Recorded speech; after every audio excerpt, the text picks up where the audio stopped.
The crack of electricity split the humid June air like thunder. Zoe Martinez stood in the center of Lincoln High's graduation stage, her torn white cap and gown hanging in tatters around her shoulders, exposing her modest blue dress underneath. 300 families watched from the bleachers. 20 news cameras rolled. But Zoe's hand remained steady on the small black device that had just sent Jackson Rivera, star basketball player and prom king, convulsing to the wooden platform. Before we jump back in, tell us where you're tuning in from. And if this story touches you, make sure you're subscribed because tomorrow I've saved something extra special for you. The yellow prongs of the taser gleamed in the afternoon sun. As Jackson's body twitched once more before going still, his two accomplices, Kyle Henderson and Marcus Thompson, lay sprawled beside him, their matching graduation sashes scattered like discarded ribbons. The smell of ozone mixed with the scent of roses from the elaborate floral arrangements that decorated the stage. Principal Williams stood frozen behind the podium, his prepared speech about bright futures forgotten as he stared at the scene. Before him, the valedictorian medal that had been torn from Zoe's neck during the assault caught the light as it rolled across the stage, coming to rest near the edge where it teetered for a moment before falling into the crowd below. Zoe's dark eyes swept across the stunned audience, landing briefly on her mother's horrified face in the third row. Maria Martinez clutched her purse so tightly her knuckles had gone white, her mouth forming silent words of prayer in Spanish. Next to her, Zoe's younger brother Miguel held up his phone, still recording, though his hands shook with disbelief. At what his quiet, bookish sister had just done. The silence stretched for what felt like hours, but was only seconds. Then the screaming started. Parents shouted. Security guards rushed toward the stage. Someone in the crowd yelled for paramedics. But through it all, Zoe remained perfectly still, the taser now hanging loose at her side, her graduation cap nowhere to be found among the chaos. She looked down at Jackson's unconscious form, remembering the smirk he'd worn just moments before when he'd grabbed her gown and yanked it apart in front of everyone. The same smirk he'd been wearing for months every time he'd made her life a living hell. The same smirk that had convinced her she was powerless, invisible, nothing more than entertainment for his cruel games. Anymore. 3 years earlier, Zoe Martinez had always been small for her age. At 14, when most girls were hitting growth spurts and filling out, she remained petite and fragile-looking, with thick-rimmed glasses that dominated her delicate features, and long black hair that she kept pulled back in a perpetual ponytail. She was the kind of girl teachers loved, quiet, studious, never causing trouble, and the kind of girl popular kids barely noticed, which was exactly how she preferred it. Her father, Lieutenant Colonel Roberto Martinez, had been deployed to Afghanistan for the third time when Zoe started her freshman year at Lincoln High. The brick building sat in the heart of Phoenix, Arizona, where the desert heat could make even the shortest walk between classes feel like a marathon. The school drew students from 3 different neighborhoods: the affluent Scottsdale kids who drive BMWs and wore designer clothes, the middle-class families from the suburbs who formed the backbone of the student body, and the handful of military kids from nearby Luke Air Force Base, whose parents were often deployed or reassigned without warning. Zoe fell into the latter category, though she tried not to advertise it.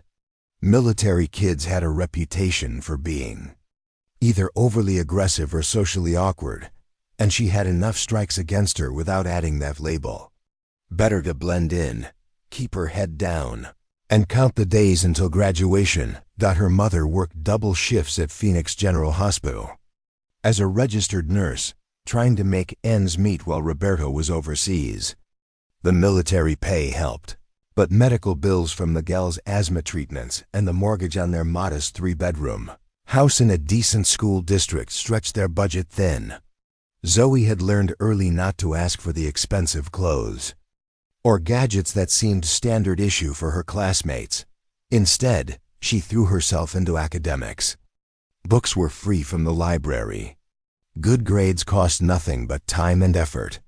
And if she could earn a full scholarship to college, she could finally give her family the stability they'd never quite managed to achieve. Her guidance counselor, Mrs. Peterson, had mentioned that valedictorian status combined with her father's military service could open doors to prestigious universities with generous financial aid packages. So Zoe studied. She took advanced placement classes that made her head spin.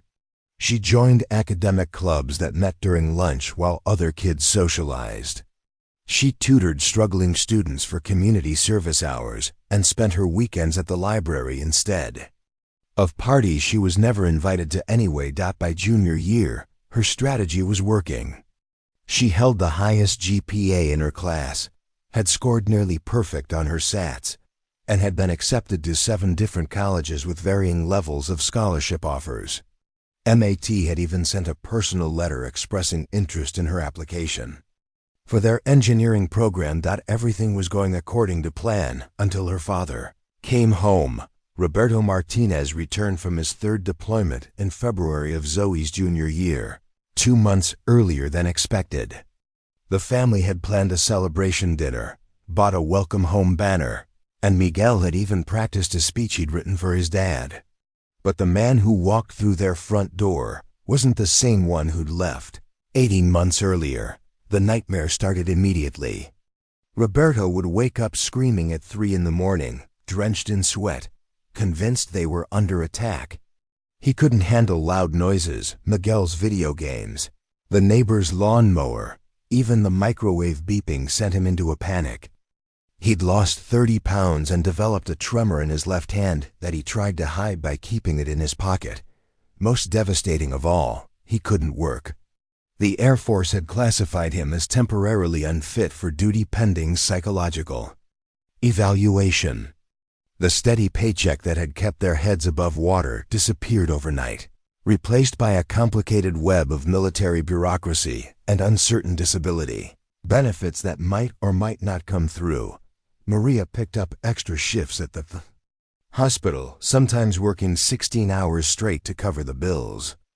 Zoe found herself responsible for Miguel after school, helping with homework. She barely understood herself and making dinner from whatever was left in their increasingly empty refrigerator.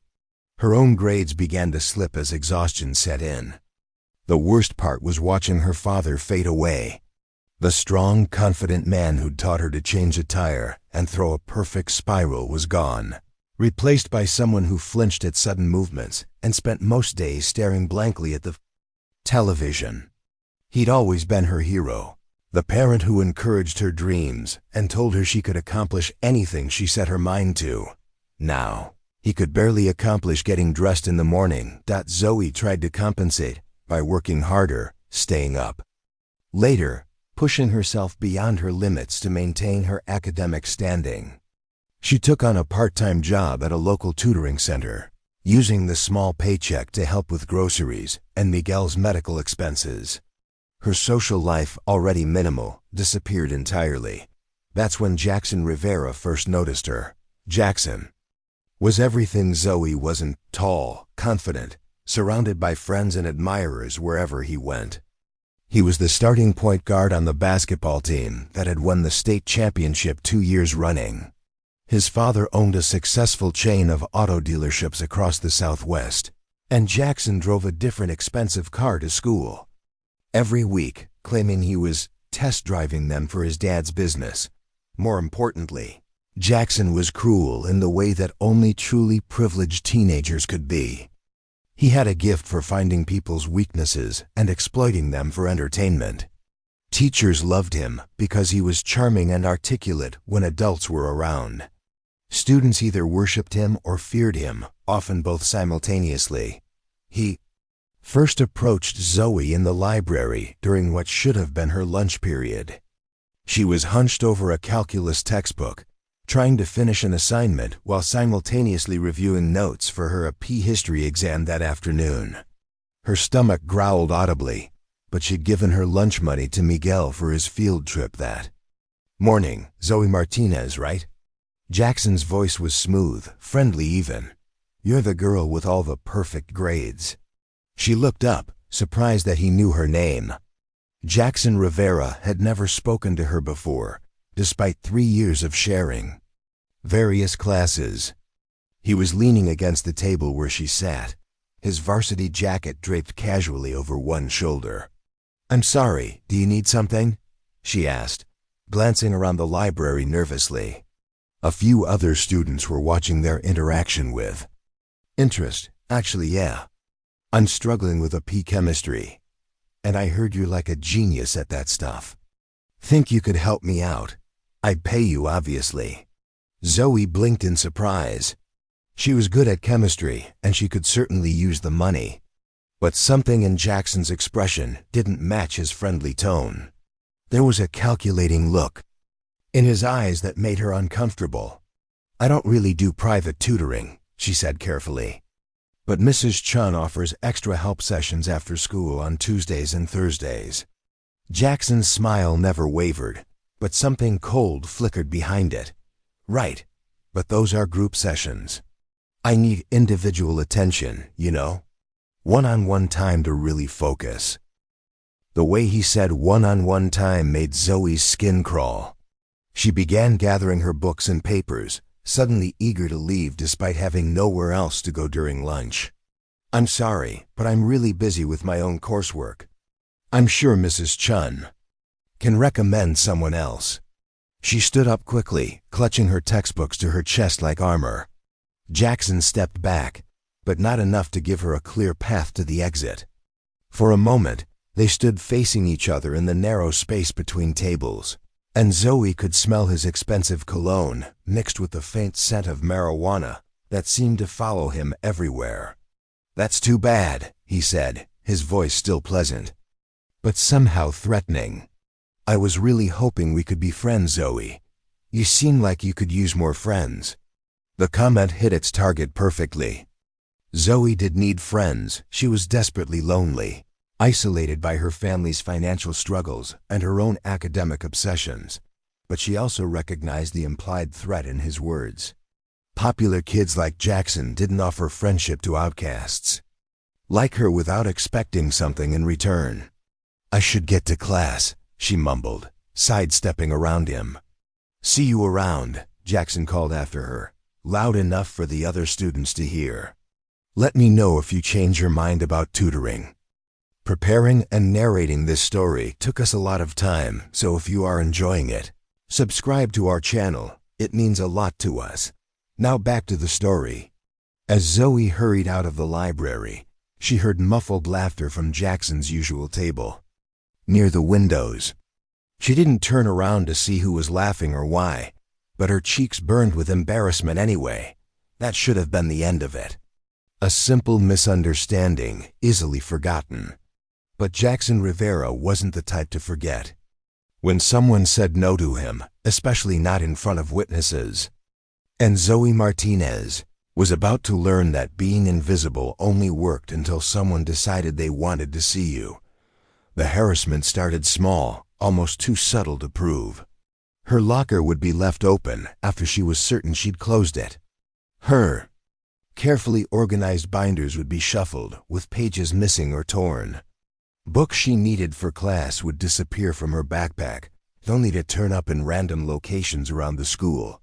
The gymnasium, the cafeteria, once even in the boys' bathroom. At first, Zoe assumed she was being careless, distracted by the stress at home. She started triple-checking everything, keeping better track of her belongings, staying hyper-vigilant about her surroundings. But the incidents continued, escalating in both frequency and boldness. Someone started spreading rumors about her family. Whispers in the hallway about her father being crazy, about how military kids were all damaged goods. Students she'd never spoken to would make comments about PTSD and joke about veterans losing it in ways that felt suspiciously targeted. When she tried to trace the source of these rumors, the trail always seemed to lead back to Jackson's circle of friends. Her grades, the one thing she'd always been able to control, began to suffer. It was hard to concentrate on calculus when you were constantly looking over your shoulder. Difficult to focus on essay writing when you were wondering if your backpack would be rifled through again during pay class, the academic club she'd joined. For college applications started feeling less welcoming. Other members would exclude her from group projects or forget to tell her about meeting changes. Her carefully cultivated relationships with teachers grew strained as her performance declined and her participation in class discussions dwindled. But the worst part was the isolation. Zoe had never been popular, but she'd had a few casual friendships with other academically minded students. Now those kids avoided her, unwilling to risk their own social standing by associating with someone who'd somehow earned Jackson Rivera's attention in all the wrong ways. She tried talking to her mother about what was happening at school, but Maria was drowning in her own struggles. Roberto's condition was worsening, requiring more medical appointments and therapy sessions that their insurance only partially covered. Miguel was acting out at school, probably in response to the tension at home, and needed constant supervision to keep up with his own studies. The last thing her mother needed was another problem to solve, especially one as nebulous as "some kids are being mean to me." Zoe was 17 years old, nearly an adult. She was supposed to be able to handle high school social dynamics without running to her parents for help. So she suffered in silence, telling herself it would all be over soon. Senior year was just around the corner. After that, college and freedom from the suffocating social hierarchy of Lincoln High. She just had to endure a little longer, keep her head down a little lower, make herself even more invisible than before. Had no way of knowing that Jackson Rivera was just getting started, or that her attempts to disappear would only make him more determined to drag her into the spotlight. Some predators lost interest when their prey refused to react. Others saw that very refusal as a challenge to be overcome. Jackson was definitely the latter type. As spring semester began, Zoe found herself counting down not just to graduation, but to each individual day. Every morning felt like a battle to be survived, every afternoon a small victory when she made it home without incident. She developed a routine of varying her routes between classes, eating lunch in different locations, and staying late in the library to avoid the crowded hallways during peak times. It was an exhausting way to live, but it seemed to be working. The harassment continued, but at a manageable level. She could handle missing assignments and social isolation if it meant avoiding direct confrontation. College acceptance letters were starting to arrive, offering glimpses of a future where none of this would matter. What she didn't realize was that Jackson had simply been planning his masterpiece. All the small humiliations, the gradual erosion of her confidence and support systems had been preparation for something much bigger. Something that would happen when she was most vulnerable, when the entire school would be watching, when there would be nowhere to hide. Graduation day was supposed to be her escape. Instead, it would become her battlefield. Senior year began with the kind of Arizona heat that made the asphalt shimmer like water.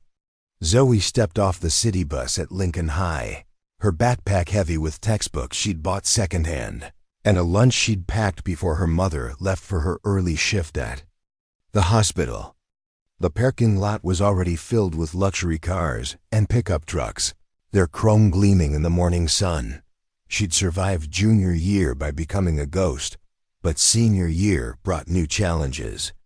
College application deadlines loomed, scholarship essays demanded attention, and the pressure to maintain her class rank intensified with every assignment.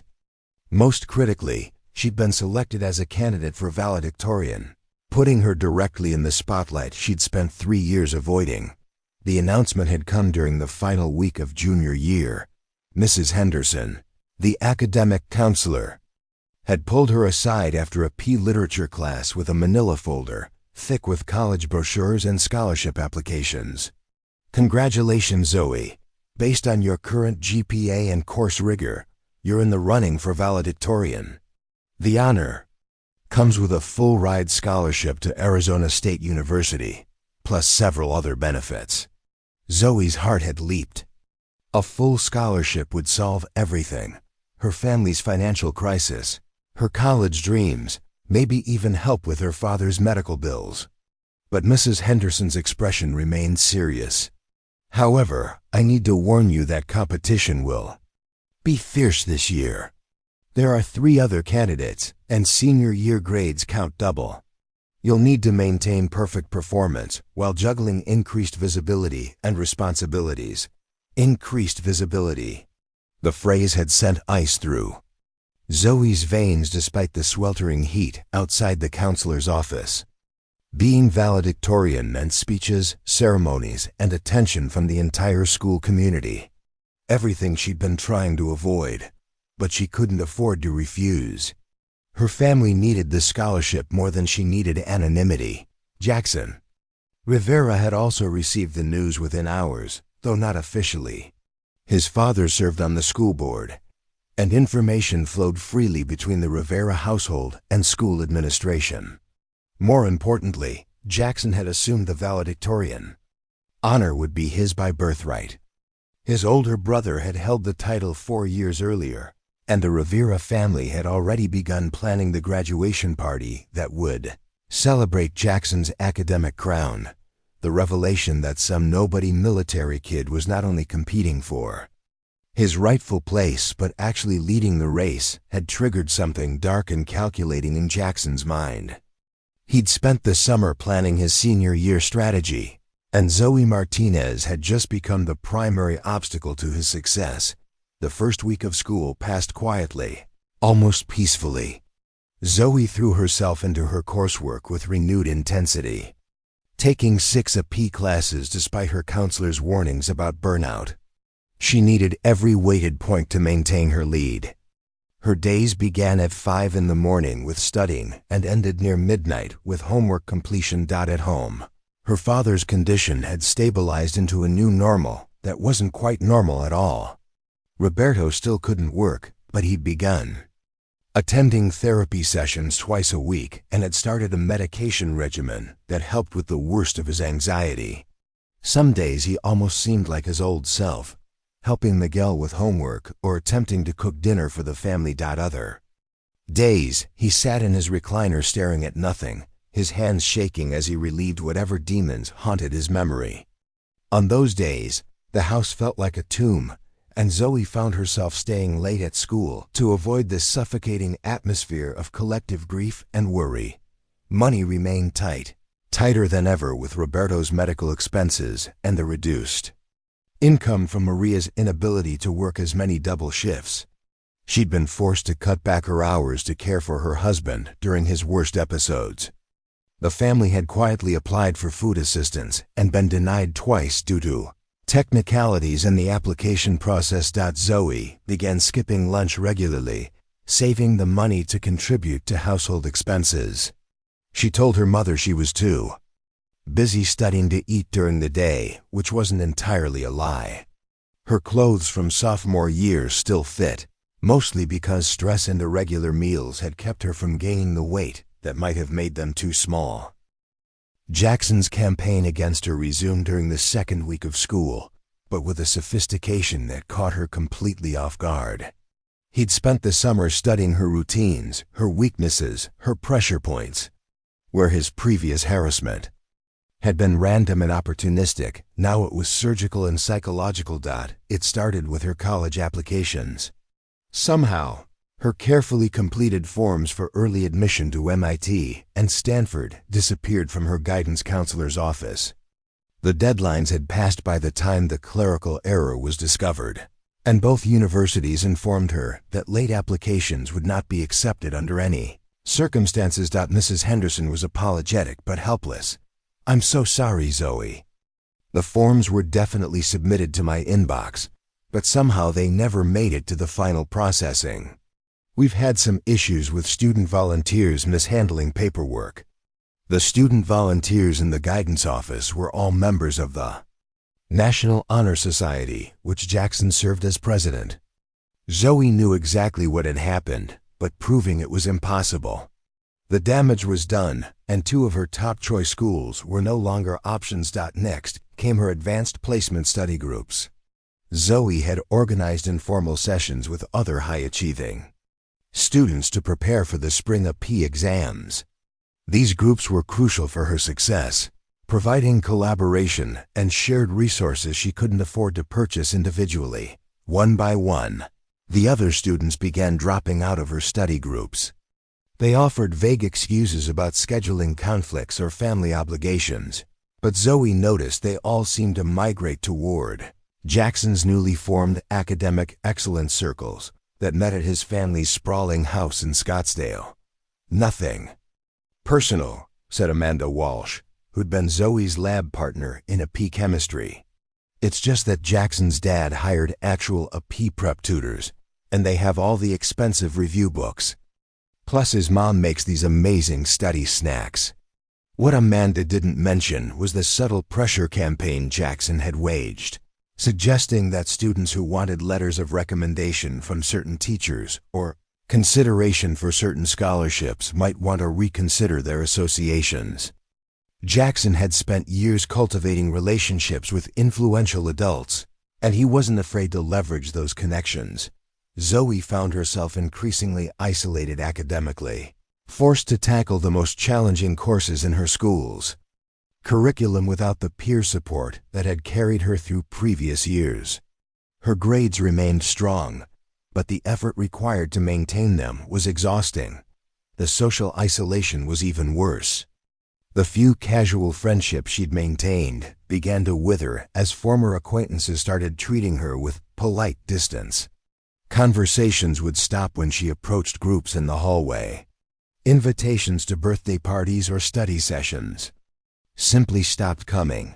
She didn't realize that Jackson had been spreading carefully crafted rumors about her family situation. Nothing obviously cruel or easily disproved, but a steady drip of insinuations that painted her as unstable, desperate, potentially dangerous. "I'm just concerned about her," he'd say with practiced sincerity when teachers or administrators were within earshot. "Her dad came back from the war pretty messed up, and the family's having serious financial problems. She's been acting really stressed lately, kind of paranoid. I've tried to be friendly, but she seems to think everyone's out to get her." The beauty of this approach was that Zoe's legitimate stress responses to his harassment campaign served as evidence supporting his narrative. When she looked over her shoulder nervously in the hallways, it confirmed his story about paranoia. When she avoided social situations, it validated his claims about her being unstable. Teachers began watching her with concern rather than admiration. Her AP English teacher, Mr. Rodriguez, pulled her aside after class one afternoon in October. "Zoe, I wanted to check in with you. Your essays are still excellent, but you seem withdrawn lately. Is everything okay at home?" She wanted to tell him about the systematic campaign being waged against her, about the missing applications and dissolved study groups and carefully orchestrated isolation.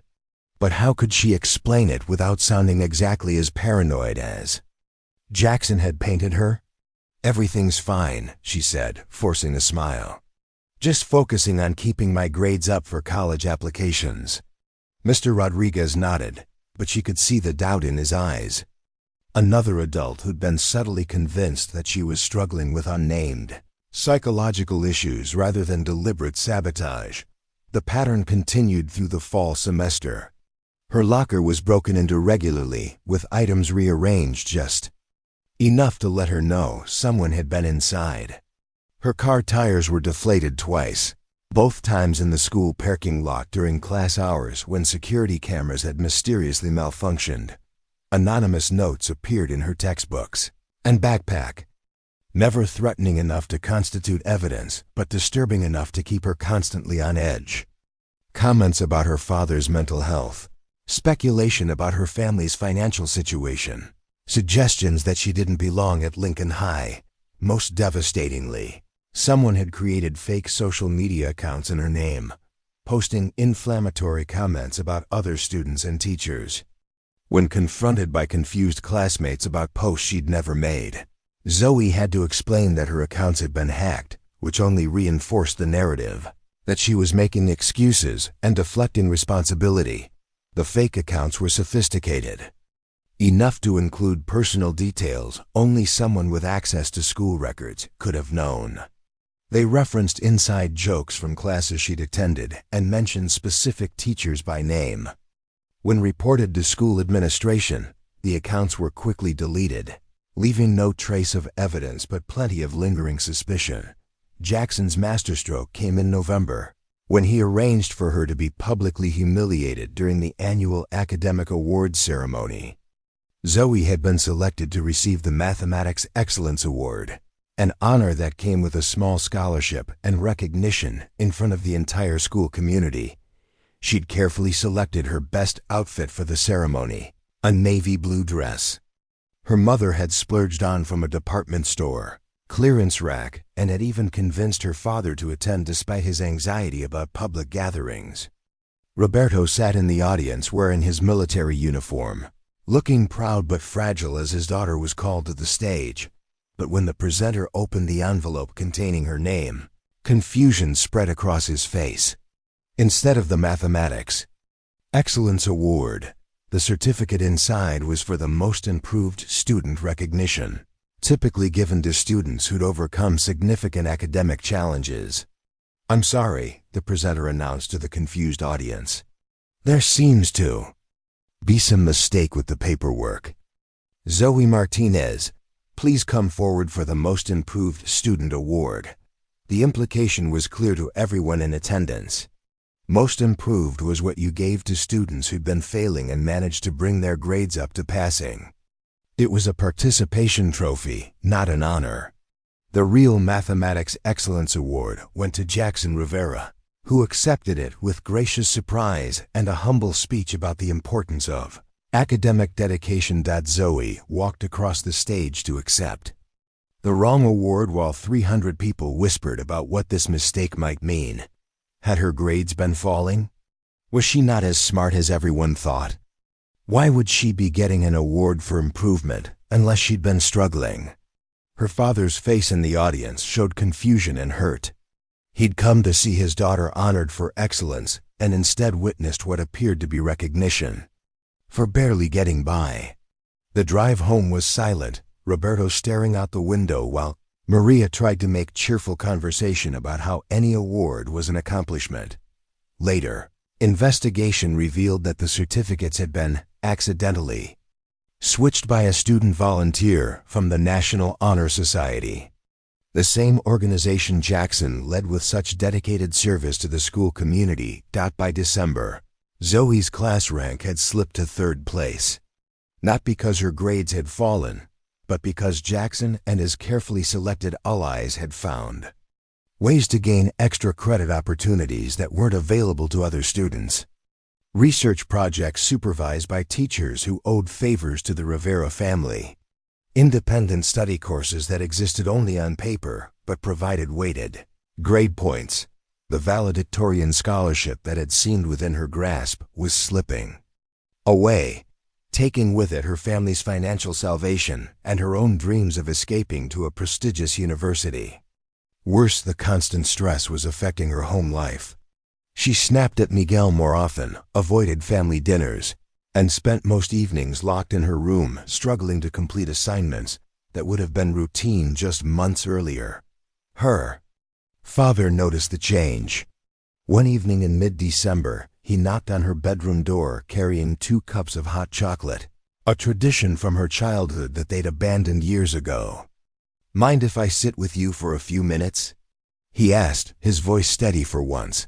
Zoe looked up from her calculus homework, surprised by how normal he sounded. The medication and therapy had been helping more lately, giving her glimpses of the father she remembered from before the war. "Of course, Dad."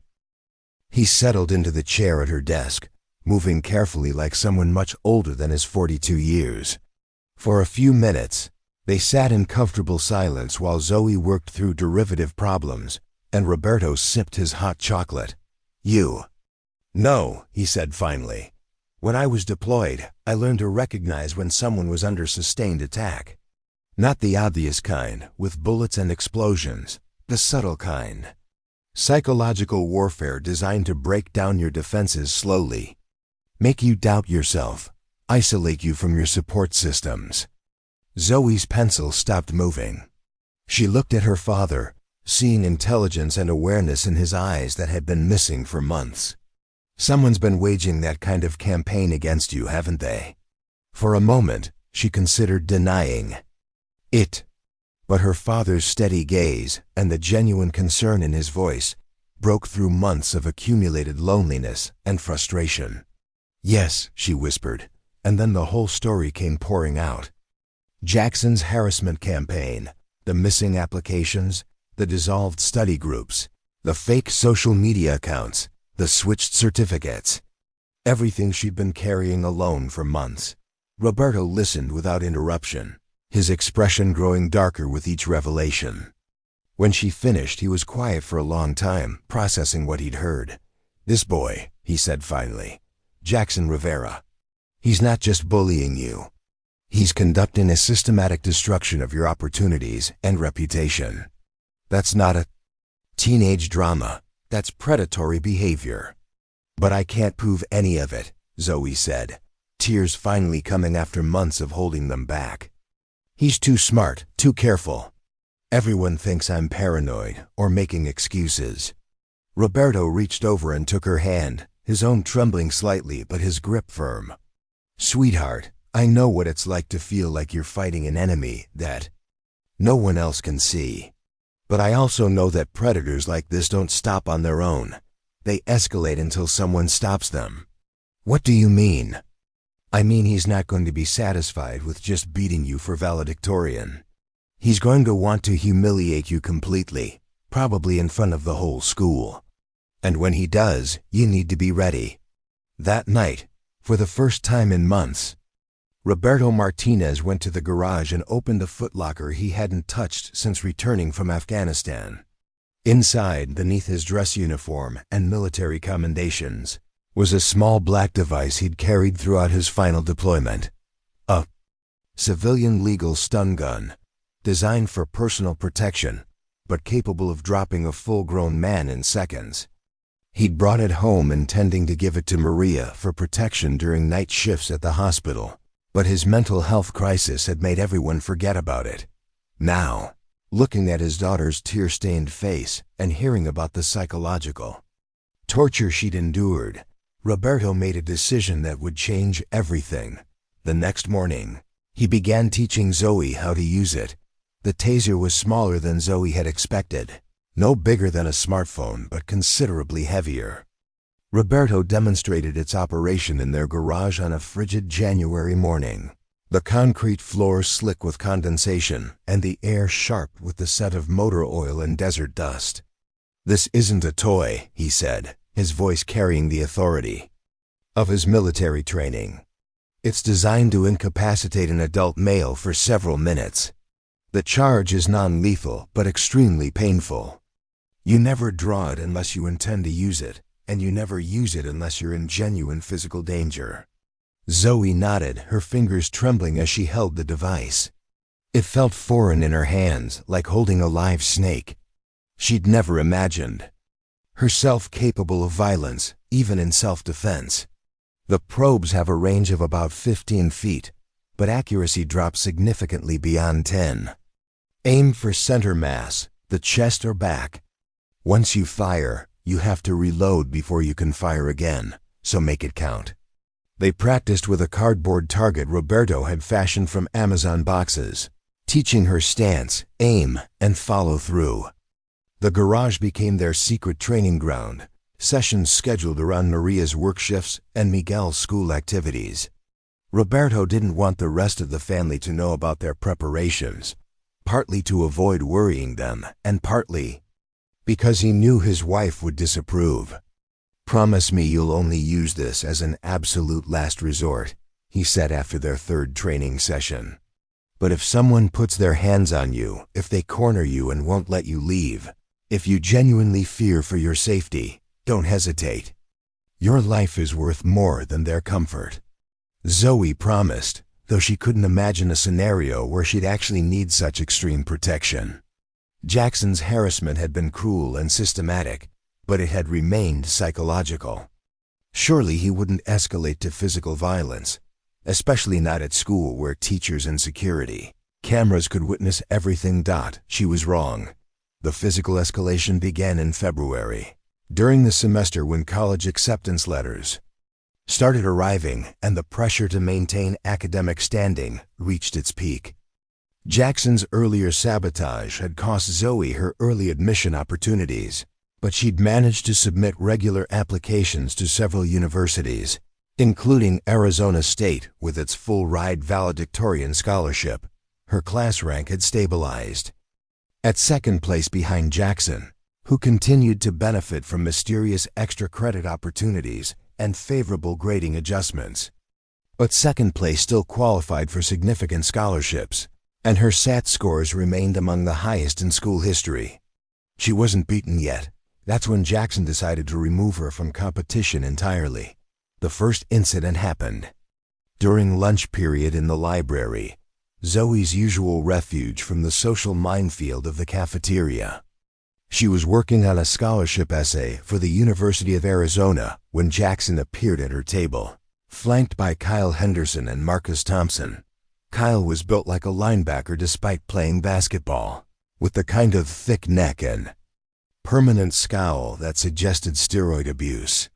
Marcus was leaner but arguably more dangerous, possessing the cold intelligence of someone who enjoyed psychological manipulation as much as physical intimidation. "Mind if we sit?" Jackson asked, though all three were already pulling out chairs.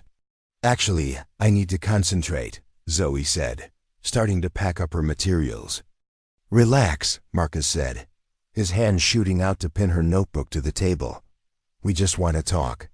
The pressure from his grip was just shy of painful, and Zoe realized this was intentional. They'd positioned themselves to block her exit routes, with Kyle's bulk filling the narrow space between tables and Jackson controlling access to the main aisle. "Here's the thing," Jackson continued, his voice low and conversational. "I've been thinking about our valedictorian situation, and I've come up with a solution that benefits everyone." He leaned forward, close enough that she could smell the mint gum he was chewing and see the calculated coldness in his eyes. "You're going to withdraw from the competition. Tell the counselors you're overwhelmed, can't handle the pressure, whatever. In exchange, I'll make sure you get into Arizona State with a partial scholarship. My dad has connections there." "I earned my place in this competition," Zoe said, trying to keep her voice steady. "I'm not withdrawing." Kyle cracked his knuckles loudly, the sound echoing off the library's high ceilings. "Maybe you didn't hear him right. This isn't really a request." "And maybe you didn't hear me," Zoe replied, surprising herself with her boldness. "The answer is no." Marcus's grip on her notebook tightened, his fingernails digging into the paper. "You know, Zoe, accidents happen to people who don't know when to take good advice. Especially people whose families are already dealing with so much stress." The threat was implicit, but unmistakable. They weren't just targeting her anymore. They were threatening her family. Zoe felt a surge of rage that made her vision blur at the edges. "Get your hand off my notebook," she said quietly. "Or what?" Marcus asked, amused. "You'll tell the teacher? Report us to the principal? Who's going to believe the unstable military kid over the student body president and two-star athletes?" Jackson stood up slowly, straightening his letterman jacket. "Think about our offer, Zoe. Really think about it. Because this is the last time we're going to be this polite about it." They left her sitting alone at the table, her notebook torn where Marcus had gripped it, her hands shaking with adrenaline and fury. Around the library, other students studiously avoided eye contact, pretending they hadn't witnessed the confrontation. That night, Zoe told her father everything. Roberto listened with the focused intensity of a soldier receiving a mission briefing, asking specific questions about timing, witnesses, and exact words used. "They've moved from psychological warfare to direct intimidation," he concluded. "And they're targeting the family to increase pressure on you. This is a significant escalation. What should I do? Roberto was quiet for a long moment, weighing options with the tactical mind that had kept him alive through 3 combat deployments. We're going to document everything from now on. Every interaction, every threat, every witness. And you're going to start carrying protection. He handed her the taser, along with a small leather holster that could clip inside her jacket pocket. Keep it hidden but accessible. Don't let them know you're armed, but be ready if they corner you again. Zoe took the device reluctantly. Part of her still hoped this was an overreaction, that Jackson and his friends were just trying to scare her into backing down. Surely they wouldn't actually hurt her, not at school where the consequences would be severe. But that hope died 3 days later when she found them waiting by her car. After school, the student parking lot was nearly empty, most kids having left immediately when the final bell rang. Zoe had stayed late to meet with her AP physics teacher about a lab report, and the sun was already setting behind the mountains by the time she reached her battered Honda Civic. Jackson, Kyle, and Marcus stood beside her car in a casual semicircle that blocked her access to the driver's door. They weren't doing anything obviously threatening, just 3 friends having a conversation, but their positioning was strategic and their message clear. "Hey Zoe," Jackson called out cheerfully. "Glad we caught you. How did you do on that physics test yesterday?" "Fine," she said, stopping several feet away from her car. Her hand instinctively moved toward the hidden taser, though she didn't reach for it yet. "That's great. I always admired how smart you are." Jackson's tone was conversational, almost friendly, but his eyes remained cold. "Smart enough to recognize when a situation is becoming dangerous, I hope." Kyle stepped closer to her car, running his hand along the hood with theatrical casualness. "Nice ride. Little old, but reliable. Hate to see something happen to it. Like what happened last week." Marcus added, "When those tires got slashed. Such a shame when vandals target innocent families." Zoe's blood ran cold. She'd assumed the tire slashing had been random vandalism, but now she realized it had been another message from Jackson's crew. A demonstration of their willingness to escalate beyond school grounds. "What do you want?" she asked, though she already knew. "Same thing we wanted last week," Jackson said. "For you to make the smart choice. Withdraw from valedictorian consideration. Transfer to a different school. Whatever it takes to remove yourself from our lives." "And if I don't?" Kyle's hand moved from her hood to her windshield, his palm leaving a greasy print on the glass. "Then we keep escalating until you do. And trust me, we can get a lot more creative than tire slashing." The parking lot was completely empty now except for their group, the distant hum of traffic on the main road barely audible over the desert wind. Zoe realized how isolated she was, how easy it would be for them to hurt her without witnesses. Her fingers found the taser's grip through her jacket pocket, the weight of it both reassuring and terrifying. Roberto's training echoed in her mind. Never draw unless you intend to use it. Never use it unless you're in genuine physical danger. "I'm leaving now," she said, taking a step toward her car. Marcus moved to block her path, his athletic frame filling the space between her and safety. "Actually, I don't think you are. Not until we finish our conversation. Let me pass." "Or what?" Kyle asked, moving closer on her other side. "You'll scream? Who's going to hear you out here?" They had her boxed in now, 3 larger, stronger opponents with clear malicious intent. This was exactly the scenario Roberto had prepared her for, the moment when words became insufficient and action became necessary. But before she could reach for the taser, the sound of an approaching car made all 4 of them turn. A Phoenix police patrol unit was cruising slowly through the parking lot, the officer inside scanning for after-hours activity. The tension dissolved instantly. Jackson and his friends stepped back from Zoe's car, their threatening postures melting into casual teenage conversation. By the time the police car reached them, They looked like nothing more than students discussing weekend plans. The officer rolled down his window. "Everything okay here, kids?" "Yes, sir," Jackson replied with his most charming smile. "Just helping Zoe with her car trouble." "Dead battery, I think. That right, miss?" the officer asked, looking directly at Zoe.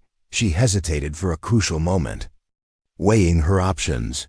She could tell the truth, explain about the threats and intimidation. But what proof did she have? 3 popular athletes against one stressed-out military kid with a reputation for paranoia. And Jackson had been careful never to make overt threats in front of witnesses. "Yes, sir," she heard herself say. "Just car trouble." The officer nodded and drove on, leaving Zoe alone with her tormentors once again. But the interruption had broken the spell of their intimidation.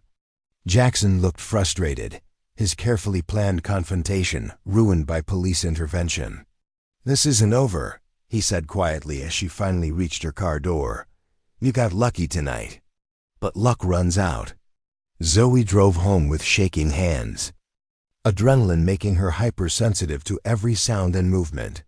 She'd come within seconds of drawing the taser, of escalating their psychological war into physical violence. The realization that she was capable of such action both frightened and empowered her. That night, she and Roberto sat in the garage reviewing what had happened, analyzing the encounter like a military debrief. "You did the right thing," he assured her. De-escalation was the correct choice when backup arrived. "But this confirms they're willing to corner you outside school property, away from witnesses. We need to adjust our strategy." They established new protocols. Zoe would never go to the parking lot alone, would vary her routes and schedules unpredictably, and would check in with Roberto by text at regular intervals. Most importantly, she would trust her instincts about when a situation was becoming genuinely dangerous. "Next time," Roberto said, "there might not be a police car to save you. And these boys clearly aren't going to stop until they get what they want or face serious consequences." The harassment continued to escalate through March and into April. Her car was vandalized twice more, once with spray paint that required expensive, professional removal, and once with sugar in the gas tank that necessitated costly engine repairs. The family couldn't afford anonymous calls, began coming to their house at all hours, sometimes heavy breathing, sometimes recordings of her father's therapy sessions that someone had somehow obtained. The calls stopped whenever Maria or Miguel answered, targeting specifically the times when Zoe or Roberto were alone. Most disturbing were the packages left on their doorstep. Photos of the family taken from a distance, showing them going about their daily routines. Images of Roberto entering the VA hospital for his appointments, Maria walking to her car after night shifts, Miguel playing in their backyard. The message was clear. "We're watching. We know your vulnerabilities. We can reach you anywhere." Zoe tried reporting the harassment to school authorities, but her complaints disappeared into a bureaucratic maze of he said, she said investigations. That went nowhere. Assistant Principal Davis, a golf buddy of Marcus Rivera, seemed particularly skeptical of her claims. "I understand you're under a lot of stress with college applications and family issues," he said during one meeting. "Sometimes that stress can make us interpret normal social interactions as more threatening than they actually are." "They cornered me in the parking lot and threatened my family," Zoe insisted. According to the report, Officer Martinez filed that night. "You told him it was just car trouble." "Were you lying to a police officer, Miss Martinez?" The trap was elegant and effective. Admit she'd lied to the police, confirming their narrative about her being unreliable, or stick to her story and undermine her current complaint. Either way, Jackson's crew remained untouchable. Even her teachers, once her strongest advocates, began treating her with cautious distance.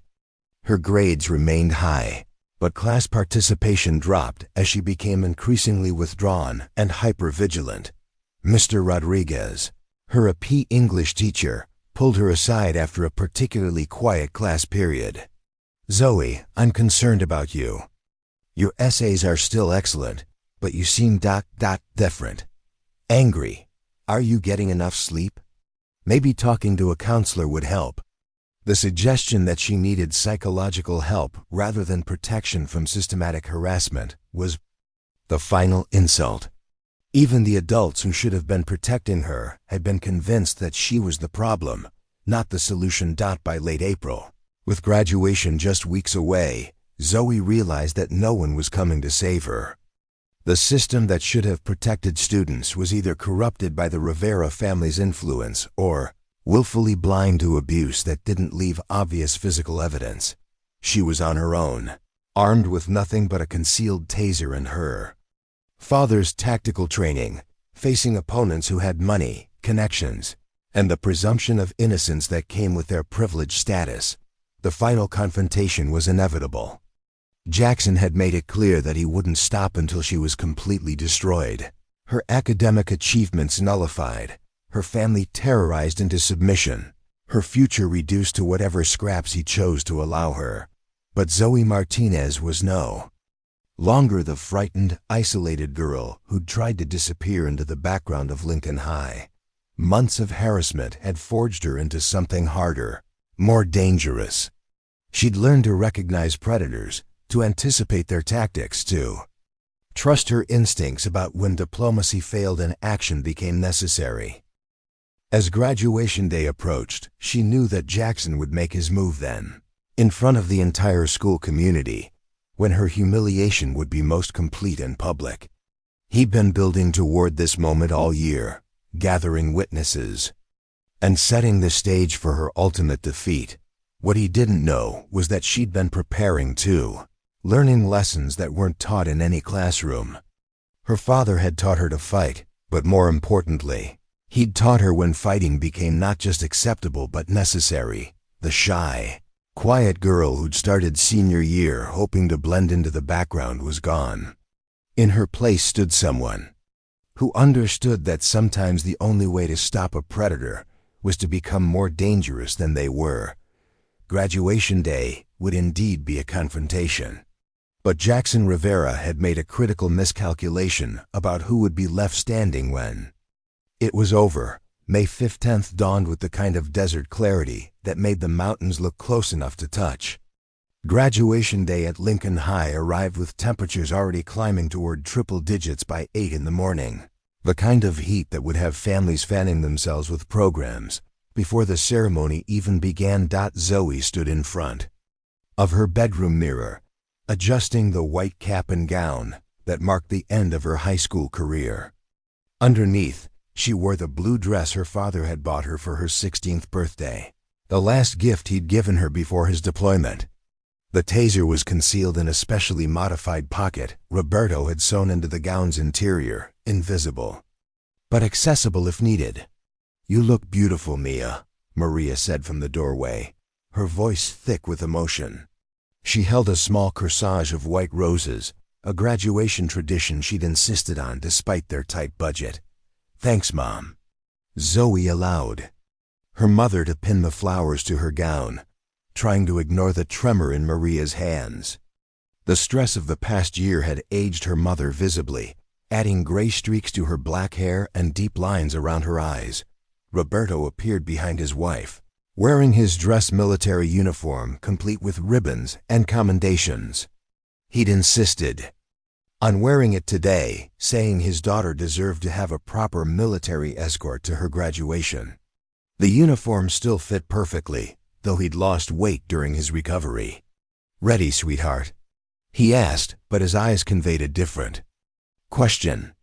They discussed various scenarios for how Jackson might make his move today, when the attack might come, how she should respond.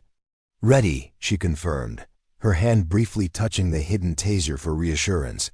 The drive to Lincoln High took them through neighborhoods that showcased the stark economic divisions of Phoenix.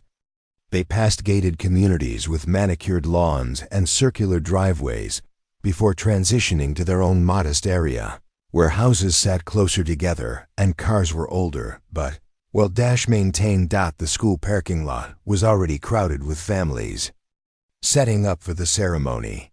Expensive cameras and professional photography equipment dotted the landscape as parents prepared to document their children's achievements. Zoe spotted Jackson's family arriving in a convoy of luxury vehicles, his father's latest Porsche leading a procession that included his mother's Mercedes and several cars full of extended family members. The Rivera family claimed an entire section of bleachers, their designer clothes and confident postures marking them as local royalty. Marcus Rivera Sr. wore a perfectly tailored suit despite the climbing temperature, his presence commanding attention from school board members and other influential families who gravitate toward power. In contrast, the Martinez family found seats in a middle section, Roberto's uniform earning respectful nods from other military families scattered throughout the crowd. Maria clutched her small digital camera, determined to capture every moment despite having to work that evening to make up for taking the morning off. The graduates gathered in the gymnasium for final preparations, alphabetically arranged in the traditional procession order that would determine their seating on stage. Zoe found herself positioned between Jennifer Mason and David Mitchell, both quiet students she'd barely interacted with during 4 years at Lincoln High. Jackson's crew had positioned themselves strategically throughout the alphabetical lineup. Kyle Henderson sat 6 rows behind her, Marcus Thompson 3 rows ahead. Jackson himself was in the R section, far enough away to avoid suspicion, but close enough to coordinate whatever they had planned. Assistant Principal Davis addressed the assembled graduates with the usual platitudes about new beginnings and bright futures. Zoe only half listened, her attention focused on the subtle signals passing between Jackson and his allies.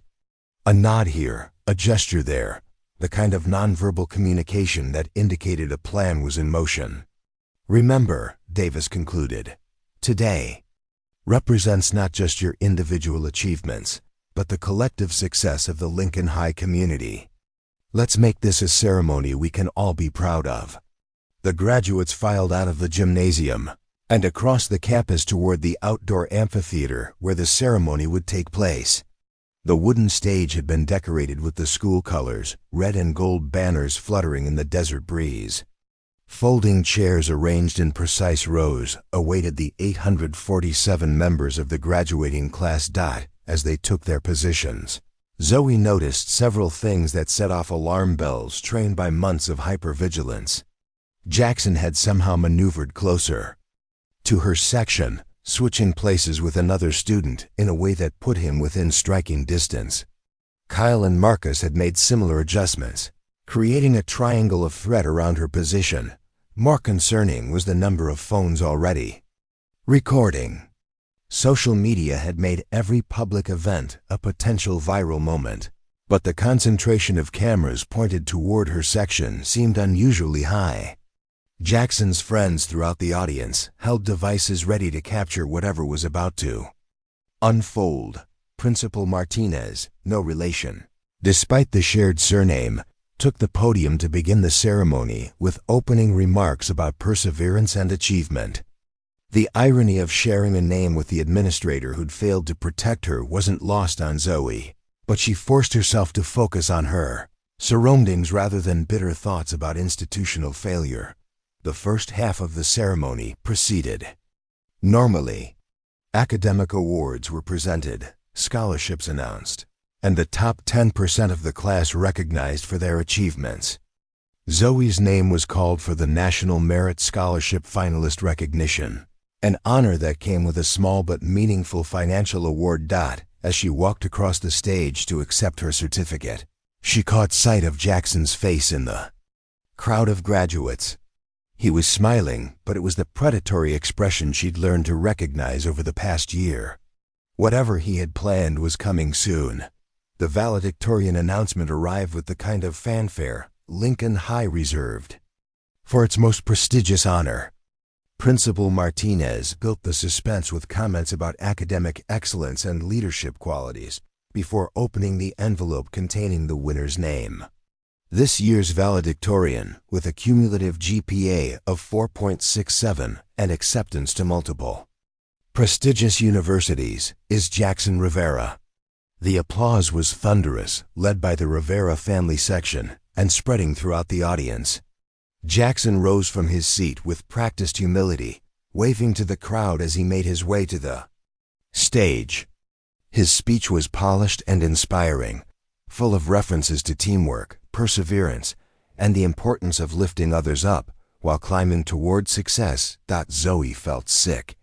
She knew her final GPA had been higher than 4.67, but somehow Jackson had managed to edge past her in the final calculations. More grade manipulation, more extra credit opportunities that appeared from nowhere, more evidence that the system was rigged against anyone who threatened the natural order. But worse than losing the academic honor was the knowledge that this public moment marked Jackson as the victor in their year-long war. He'd won not just the valedictorian title, but the narrative of their conflict. To the outside world, he was the accomplished student leader while she was the bitter runner-up, who'd probably made excuses about unfair treatment. As Jackson returned to his seat, amid continued applause, he passed directly by Zoe's row. For just a moment, he paused and leaned down as if to offer congratulations. "Told you I'd win," he whispered, his voice barely audible over the crowd noise. "But I'm not done with you yet. The best part comes next." The rest of the ceremony blurred together as Zoe's anxiety spiked to dangerous levels. Individual graduate recognition, final remarks from the principal, the traditional turning of tassels that marked their official transition from students to alumni. Through it all, she remained hyper-aware of Jackson's position and the subtle movements of his allies. The moment came during the recessional, when graduates were supposed to file off the stage in orderly rows while families cheered and took photos. Zoe was halfway across the platform when she felt hands grab her graduation gown from behind. The fabric tore with a sound like gunfire, starting at the shoulder seam and ripping down to her waist. The white polyester split cleanly, leaving her blue dress exposed to 300 shocked witnesses and dozens of recording devices. "Oops," Jackson said loudly, holding the torn piece of fabric like a trophy. "Guess that cheap gown wasn't made to last." The crowd's reaction was immediate and visceral. Gasps, shouts, the sound of chairs scraping as people stood to get a better view. Cameras swung toward the stage, capturing every angle of Zoe's humiliation. She could see her parents in the audience, her father's face dark with rage, her mother's hand pressed to her mouth in horror. But Jackson wasn't finished. Kyle and Marcus moved in from either side, their larger frames boxing her in just as they had in the parking lot months earlier. The stage was elevated and exposed, nowhere to run, nowhere to hide from the hundreds of eyes focused on her degradation. "You know what your problem is, Zoe," Jackson continued, his voice carrying clearly over the stunned silence. "You never learned your place. Some people are winners, and some people are just ... this." He gestured dismissively at her torn gown, an exposed dress, his expression one of theatrical contempt. The crowd was eating it up, phones capturing every second for social media posterity. This wasn't just humiliation. It was character assassination performed for maximum viral impact. "Maybe now you'll understand why nobody wanted you as valedictorian," Marcus added, loud enough for the microphones to pick up. "Leaders need to command respect, not beg for pity." Kyle reached out as if to grab another piece of her gown, his massive hand closing on the remaining fabric. "Should we finish the job? Make sure everyone sees what a real loser looks like." That's when something inside Zoe Martinez finally snapped. Months of harassment, systematic sabotage, psychological torture, and institutional betrayal crystallized into a moment of perfect cold clarity. She could see every camera pointed at her, every face in the crowd waiting to witness her complete destruction. Jackson's smirk of triumph, Kyle's meaty fist clutching her graduation gown, Marcus's cold calculation as he positioned himself to block any escape. Her father had taught her that violence was always the last resort, but he'd also taught her to Recognize when all other options had been exhausted. When predators cornered their prey. When the system failed to protect the innocent. When silence became complicity in your own destruction. "My father," she said, her voice carrying clearly. Across the suddenly silent amphitheater was a United States Marine who served 3 tours in Afghanistan. Her hand moved to the hidden pocket in her torn gown, fingers closing around the familiar weight of the taser Roberto had taught her to use. "He taught me that violence should always be the last resort," she continued, her tone conversational, despite the electricity building in the air. "But he also taught me that when someone puts their hands on you, when they corner you and won't let you leave, when they threaten your family and destroy your future for their own entertainment, ... Jackson's smirk faltered as he realized something fundamental had changed in Zoe's demeanor. The trembling, frightened girl he'd been tormenting for months was gone, replaced by someone who moved with the controlled precision of a trained fighter. "Then, you end it," she finished, drawing the taser in one smooth motion. The device crackled to life, yellow electricity arcing between the prongs as Zoe aimed at Jackson's chest. His eyes went wide with shock and disbelief, the cocky confidence draining from his face as he realized she was actually going to do it. "You're crazy," he breathed, taking a step backward. "You can't." The taser fired with a sharp crack that echoed off the amphitheater walls. The probe struck Jackson's center mass, 50,000 volts of electricity coursing through his nervous system and dropping him like a severed marionette. His body convulsed once, twice, then went still as the current overrode his voluntary muscle control. Kyle roared in rage and charged forward, his basketball player's reflexes faster than his limited intelligence. But Zoe had trained for this scenario in her garage for months. Her father's tactical instruction burned into muscle memory. She sidestepped Kyle's wild rush, grabbed his extended wrist, and used his momentum to flip him over her hip in a textbook judo throw that sent him crashing into the podium.